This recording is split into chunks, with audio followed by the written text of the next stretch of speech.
Hello, Swoon Squad. If you loved Letters to Juliet, then You with a View is just the rom-com road trip you've been looking for.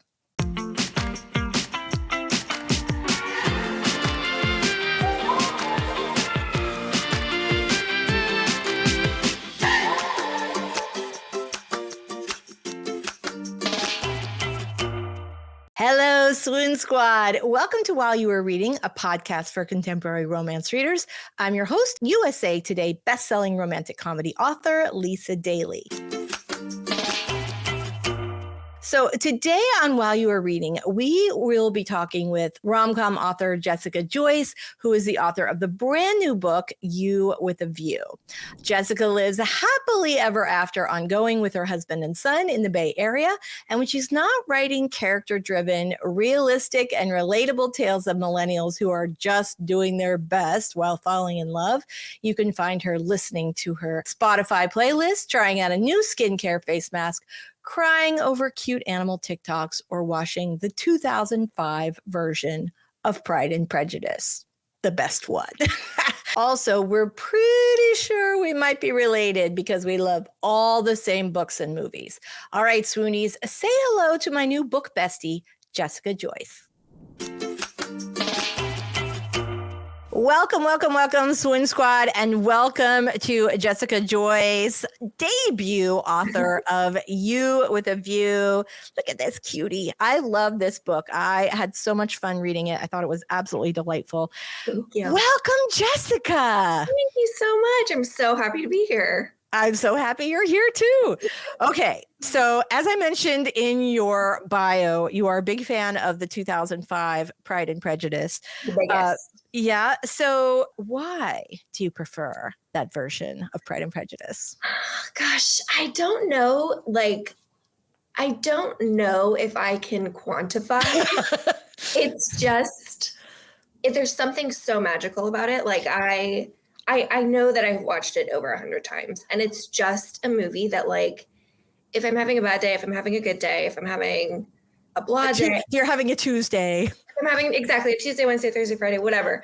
It's just, I always know that I'm going to start watching it and just fall into this magical, comforting, romantic space that feels so safe and I mean, it's what I love about romance books too. It's I know exactly what I'm going to get with this movie, and it's going to be tender and beautiful, and the cinematography is amazing. The score is amazing.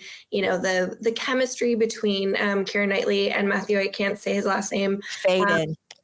Yes, it's just next level. There's not one thing. Oh, actually, the hand flex. Oh my God, the hand flex. Yes, yes. As he just touches her hand, helping her into the carriage after they're at the Bingleys, right? And then you see that hand. Oh my God, I love that. It's amazing. I have, completely agree.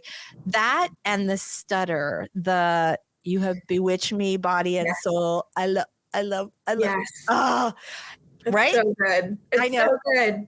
And there's this one, so when he's proposing to her for the first time, when they're, under the, whatever it is, in the rain. And there's this one part that I just realized and it wasn't even on a rewatch. Someone told me, but there's this one moment after he said all of his, word soup stuff, insulting her family. And you're inferior, but I would like to marry you anyway.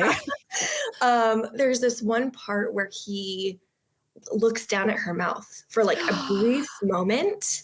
He's gonna kiss it, right? He wants to kiss her so bad, and she wants it too. She totally wants. It's honestly for me, it's peak enemies to lovers, because it's you can see how much they want each other and how much they don't want to want each other. Yeah. And how much they don't want to give in. And you're just kiss, it's just so. Yes. That is absolutely it. So favorite scene from the movie, hand flex, that scene? The one that when they get the walking, when you see him coming over the hill and you're like, come and get us. Oh, totally. I feel like that scene, that at the end when he's, walking through the meadow and it's sunrise and like, his aunt has just been there and she, Lizzie shut her down. And that entire scene to me feels really iconic. But as far as a moment goes, yes, the hand flex as a moment in time is like unbeatable. If we meet up at a conference, we are totally watching Bride and Prejudice together. 100%. All the favorite scenes. All the favorite scenes. Yeah. So let's move on to You with a View, which I absolutely loved. Thank you. Tell us a little bit about this setup and the plot for the book. So it's about a woman who has recently lost her grandmother, and she finds amongst her stuff in a garage and like a box in the corner this stack of old pictures and a letter. And the pictures are of this very handsome man and her when she was young. And then the letter talks about a broken elopement, a broken engagement. And she's really intrigued because, her grandma was married to her grandpa for over 60 years. Like that was the one love of her life as far as Noelle, the main character, knew. And so she's like, who is this guy? Like that she was married, and she doesn't want to ask her family about it. Her dad in particular, it's his mother, doesn't want to ask him about it because like their relationship, their marriage was such a big deal in their family. Like everyone was like, if it's not like their marriage, I don't even want it, like they're sort of the benchmark. Yes, exactly. And so she doesn't want to ask her dad about it, knows she can't ask anyone else in her family. Otherwise they'll go straight to her dad. So she decides to just like put it up on TikTok and be like, here are these pictures of my grandma and a man I don't know. If you know him, please reach out to me. I'd love to know what their story is. And the TikTok ends up going viral. And someone comments, that's my grandfather. So, she basically reaches out to the person who's commented on the TikTok. They set up a time to meet. And, when she shows up, she realizes that the man, the mystery man, Paul, is there, but so is his grandson, who happens to be her old high school nemesis, Theo Spencer. So dun, dun, dun. Exactly. It's like this big reveal moment. And, over the course of the next week or so, she kind of talks to Paul and starts to hear about his story with her grandma, Kathleen, and come to find out that they had planned this honeymoon road trip. They were going to elope and then they were going to go, on this road trip around the southwestern United States. And so, she's recently unemployed, living with her parents, like very much like, I don't even know what to do with my life right now. Right. And she decides to go on the road trip just because, she wants to feel closer to her grandmother. She wants to sort of, live out this moment that her grandma never got to live out. And Paul's like, great, I want to come with you. And so, Theo's going to come with us too. And she's like, oh, and, it sort of unravels from there. They go on the road trip and things happen as they do in romance novels. And so it was super fun to write. It's a great setup. I did get a real Letters to Juliet vibe. And I was wondering if you were inspired by that film. I mean, it feels a little bit like a retelling, although there are definitely a lot of completely, original elements, which is great. I always love a good retelling because you get like all the things that you loved about, the first thing, but then it's done in a completely different way. So was that just my imagination or was that an inspiration for you? It's so funny because people have said this, and I watched that movie ages ago. I love Amanda Seyfried. Oh yeah. she's amazing and has like the most beautiful hair ever, which is random, but like her hair is beautiful. But the actual inspiration is, it sort of comes halfway from my personal life and halfway from just my like obsession with TikTok, to be honest with you. And so the original inspiration was that I had found pictures of my grandmother with a very handsome man. Ooh, grandma. Nice. Exactly. She was such a babe, so like no surprise. But you know, and this was back in 2000, I want to say 2016. So it was a long time ago. I was going through pictures of, you know, she kept stacks and stacks of pictures, like from all the way back in the 40s, you know, up until you know, current times. And so I had found a stack of photos with her and this super handsome guy. And I've shared some of the photos on my Instagram Love account.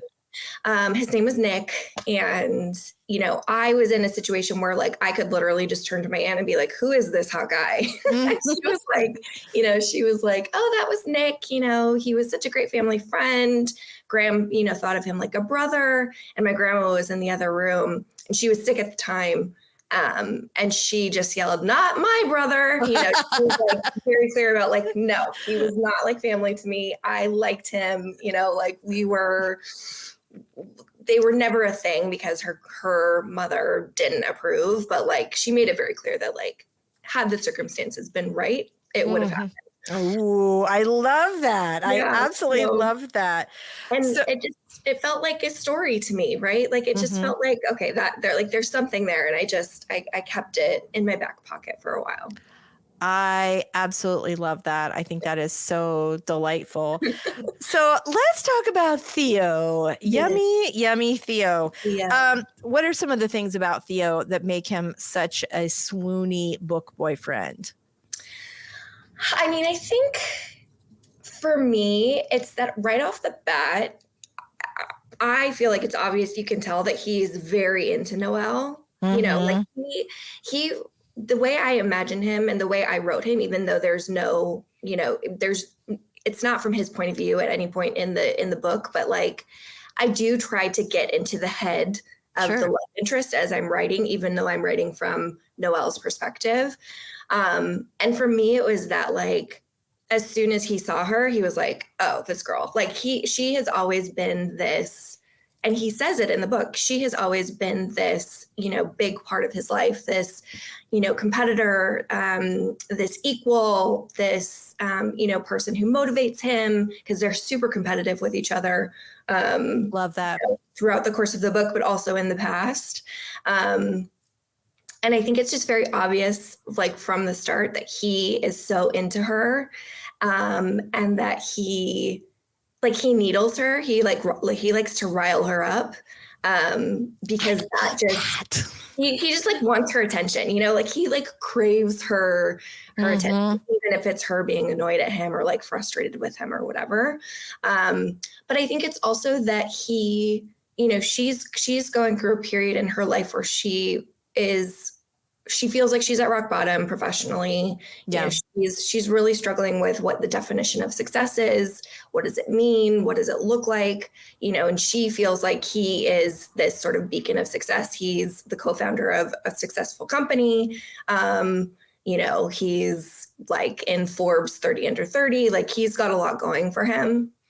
And I think, you know, what makes him so swoony to me is that he, from the very beginning, he's like, I think you're amazing. Like you don't realize it, but I do. And I see it in you. And he pushes her throughout the course of the book to really believe in herself, and believe that she can achieve the things that she wants to, but is scared of going after, like, which is so relatable. Like, of course, when we want things the most, like that's when we're most scared to go after them. And he really pushes her and believes in her. And like, he does it through this sort of like riling / roasting, but you can tell that he wants her to see herself the way that he sees her. And I think that that's so, like in relationships, that's what we all want, right? Is to be seen and to be believed in. And so I think that he he has that element going for him for sure. I really loved that he still saw her as this competent competitor, even though she was really feeling like rock bottom, that he could still see the things about her that she was kind of struggling to, remember about herself. So I really, really loved that. I was going to ask you, you already shared a little bit. I was going to say most first novels are very, and this is your debut, are very autobiographical. And right. And so you shared that part of the story came from your experience with your grandmother. Are there other elements of your personality or your story that found their way into this book? I mean, I think the most overt portion is Noelle's relationship with her grandma. I had a very, very close relationship with my own grandma. And so that feels in a way sort of autobiographical, or like I borrowed elements of my relationship, how I felt about her, how close we were, for Noelle and her grandma's relationship. And, I think that I sort of look at it like, Noelle is 28, she's a millennial. I sort of look at like what a typical millennial feeling. Like I feel like a lot of people at that stage of their life are really struggling with like, what am I doing? What is my life going to be like professionally? What am I going through? What do I want? And so in that way, and I definitely felt that way when I was her age as well. And so in that way, I think I borrowed a little bit from that. And funnily enough, like she in the book, she gets laid off, and I got laid off at the beginning of this year. So I'm like, it's retroactively a little autobiographical in that way. But I do think like the most overt sort of borrowing from my real life is that relationship element between her and her grandma. I love that. My grandmother passed when I was, I think, 8 years old, and we were very, very close, but I still feel extremely connected to her. Yeah. Because part of it, we were very connected anyway, but my mother was really close to her. I'm really close to my mother. Like it feels like this sort of ongoing thing. But also my grandmother always wanted an author in the family. She could not think of any greater job that anyone could ever have. And so when I became an author, I felt this like profound sense of accomplishment that I had done this thing that she always wanted. And I still feel, I have a picture of her in my office. Like I was really like, I have always felt connected to her, but especially around that area of writing. Totally.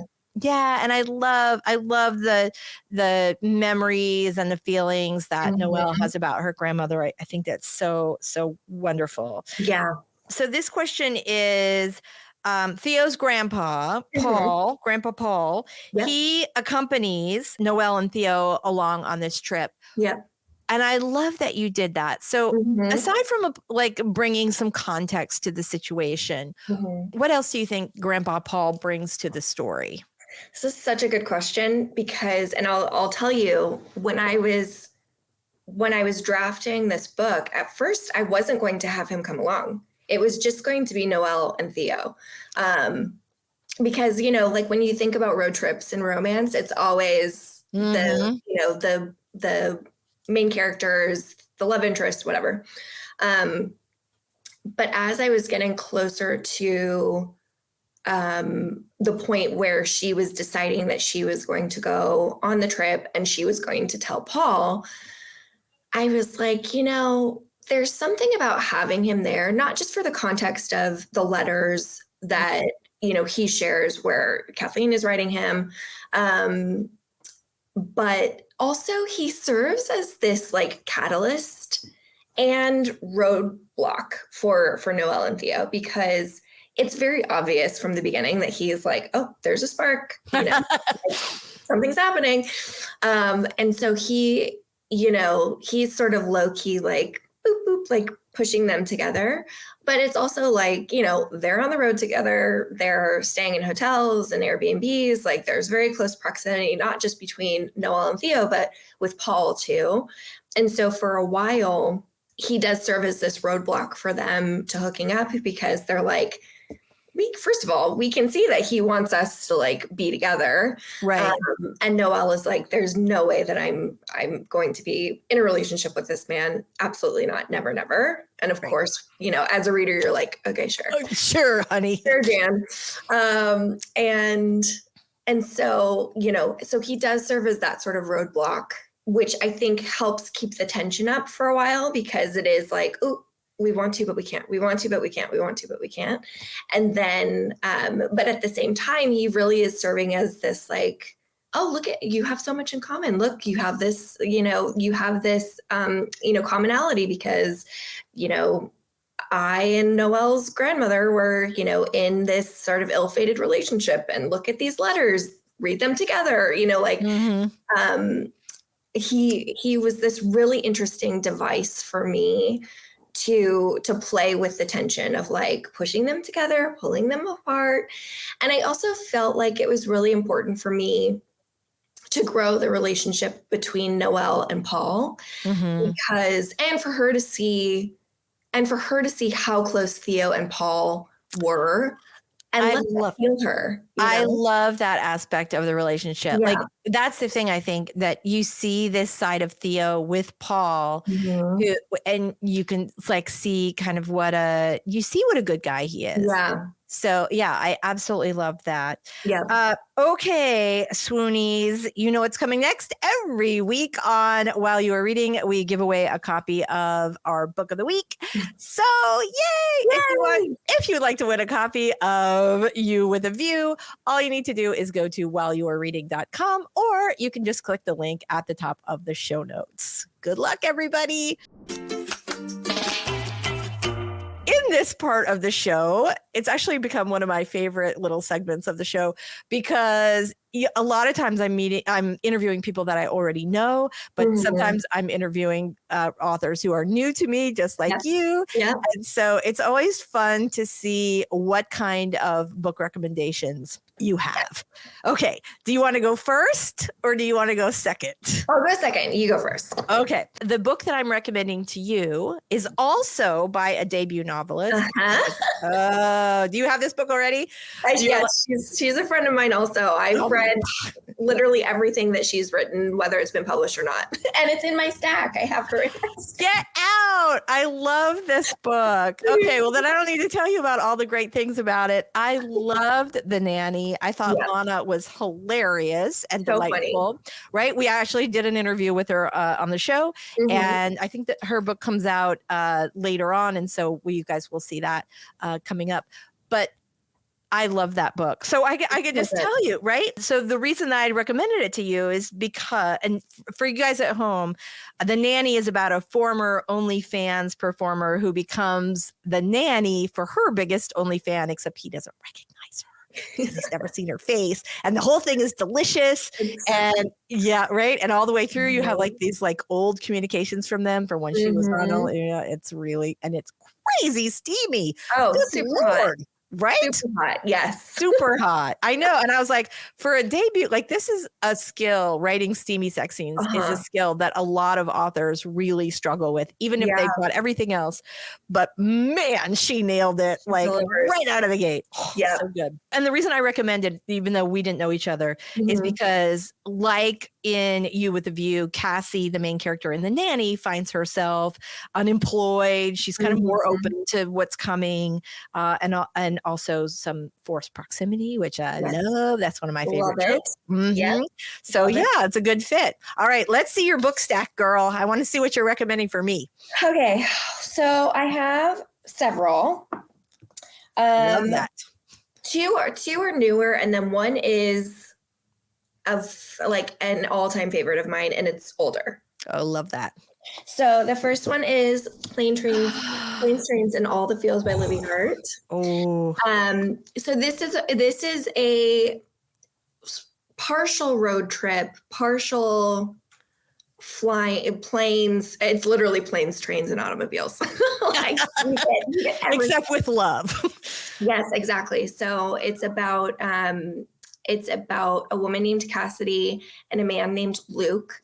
And they are both flying, to the West Coast for, different reasons. And a storm basically grounds their plane. And they have sort of like, it's a meet not cute at first because they butt heads.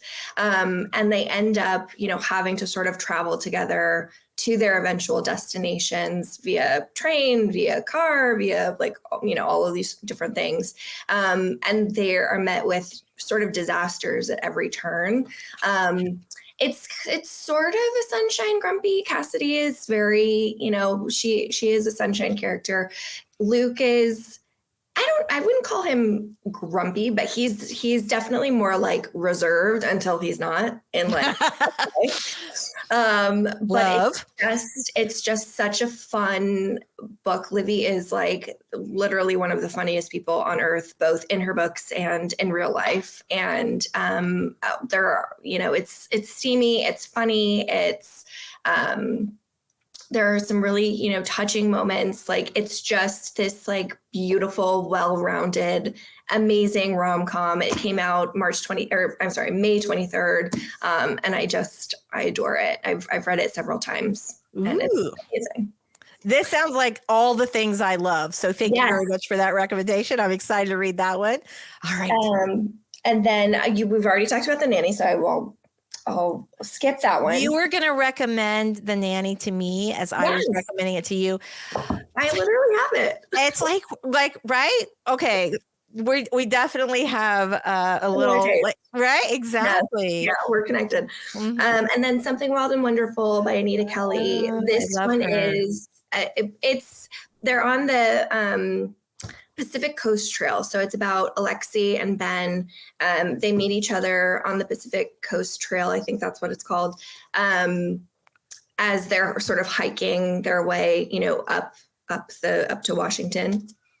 And it's just this like, Anita's writing does something to my soul. Like there's something so, I don't know, like comforting about it. It's just so like they write so beautifully. And this book in particular is so, I don't know, there's something really healing about it. Like there's a lot of, nature descriptions, obviously, because they're out hiking in nature.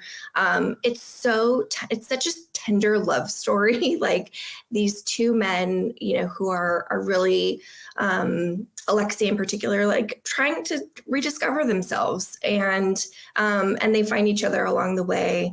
The last 25% of this book is like, I was just like, I don't cry in books. Like I don't cry when I'm reading books, but there's something about the last 25% of this book that like just went straight into my heart and I was a disaster and in like the most amazing, beautiful way. Like it's a very healing book in so many ways. And it's beautiful. I love Anita. They're amazing. And I would read anything they write. I love that. I love that. Absolutely love that. I'm a fan of Anita Kelly. So I really am super excited about that one too. Yes. And then finally, there's more. This is an older one. Okay. But this is a book that it's a Christina Lauren book. So I love her. I say her. Yeah. I love them. Them. Them. We did an interview with them. I did an interview with them, and they are as hilarious in person as. They're great. Yeah, they're awesome. So, and they definitely have books, I feel like, that are their like go-to recommendations. Right. Like people always know like Love in Other Words and The Unhoneymooners. But this one, Twice in a Blue Moon. It's on my nightstand. Oh my gosh. I love this book. I feel like I will tell anyone and everyone who will listen, like, please read this book. And I was, in fact, Alicia Thompson and I have this like Christina Lauren book club that we do. Like every month we reread because we've both read every Christina Lauren book out there. But we reread a book and then we email each other back and forth like, this is what I thought this time. This is what I thought this time. And I'm like, this has to be like in one of our upcoming months. Like we have to reread this book because it's a second chance. It's dual timeline, but it's done so interestingly to me, like from a craft perspective. It's done so well. It's like Yeah. The past is front loaded. So you read everything that happens in the past between Tate and Sam from the start, and then you go fully into the present. And, there's when they meet, they're 18 years old. They meet over in London when they're both on trips with their grandparents.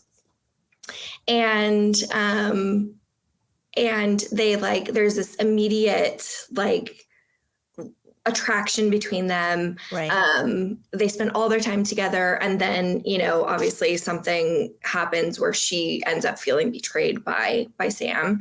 Right. And her dad is famous, so it involves that some stuff around that. Yeah.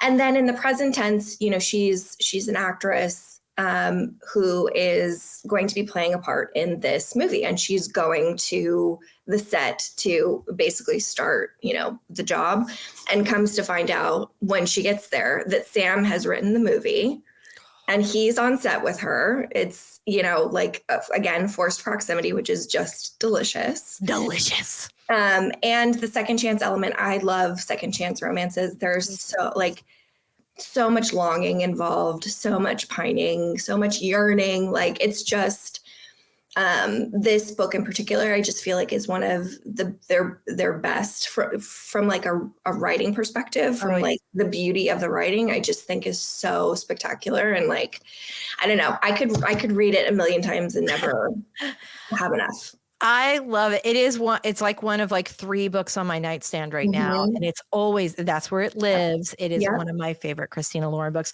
Although have you read The True Love Experiment yet? Yes. Oh my God. I love it. It was so good. It was so good. I especially loved that, and we talked about this on the show. I loved the tropes of all of the dating contestants on the show. Too. It was such a romance thing. It was just, and it was, I think, romance novelist candy, that whole. Oh, 100%. Right. It was just it was so good. And also I love the fact that the book came about because the fans wanted Fizzy to have her own story, and I just thought that was so delightful. Yeah, I loved that book. It felt very classic Chloe to me, so romantic, so unapologetically romantic, which I love, It was such a love letter to romance readers and writers, I felt like. It really, really was. Very nice. Fantastic. Good news, Swoon Squad. If you love steamy hockey romantic comedies, you will be happy to know that The Cutting Edge by yours truly, Lisa Daly, is in stores now. The Cutting Edge is a laugh out loud hockey romantic comedy, perfect for fans of Helena Hunting and Pippa Grant. Here's the story. Logan Rivers is a star hockey player for the St. Pete Slashers, and he is in a slump. He has not scored in 3 games, and it is starting to totally freak him out. Enter Coco, an Olympic figure skater who strikes a deal with an assistant coach to be Logan's lucky charm so that she can pay off her Olympic training expenses. Everything is starting to look up for both of them. She's almost got her debt paid off. The Slashers are on a winning streak. There's only one problem. She doesn't know how to tell Logan she's been lying to him the whole time. If she can just keep her secret until the playoffs are over. The Cutting Edge is in stores now. Hey, Theo, will you be my book boyfriend? So would Theo make a good book boyfriend? Well, first, he is very, very into Noelle. And like we all do, I can really appreciate a man who's all about me. Number 2, he has a little bit of a competitive streak, which I have to say I found very, very appealing, especially the steamy banter that goes along with it. He loves to get Noelle all spun up, and I just love to watch. Number 3, he has a great relationship with his grandfather. There's some real tenderness there, which makes me all melty on the inside, like ice cream on a hot day.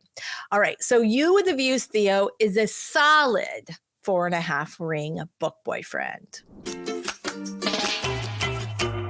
You with a View has some of our absolute favorite tropes. We've got forced proximity, a romantic road trip, enemies to lovers, only one bed, and many, many more. You're going to love this one. I'm your host, Lisa Daly. Thank you so much for listening, Swoonies. As is our way here on While You Were Reading, we're giving away a copy of You with a View to a lucky winner this week. So to enter, you're just got to head on over to whileyouwerereading.com, or you can click the link in the show notes below. Thank you guys so much for subscribing, sharing, and rating While You Were Reading. I'm so incredibly grateful for your support of the show. And remember, if anyone ever asks you when you fell madly in love with contemporary romance, you can just tell them it was while you were reading. All my love till next time.